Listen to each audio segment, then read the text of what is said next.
अस्सलामुअलैकुम। आप अगर रावलपिंडी में रहते हैं और गोल्डा होटल की जलेबी नहीं खाई तो फिर आपने कुछ नहीं खाया। गोल्डा होटल की जलेबी साफ़ सुथरे माहौल में बनाई जाती है। गोल्डा होटल की ताज़ा जलेबी पूरी रावलपिंडी में मशहूर है।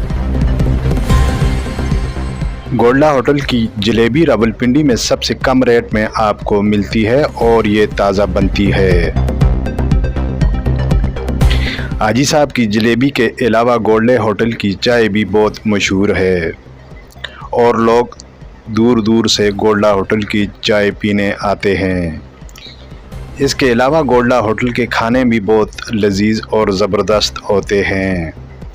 गोल्डा होटल पर हर वक्त रश रहता है और शाम के वक्त खाने के अलावा गोल्डा होटल पर आपको दूध जलेबी भी मिलेगी।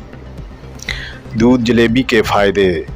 दूध जलेबी नज़ले से निजात का आखिरी हल है।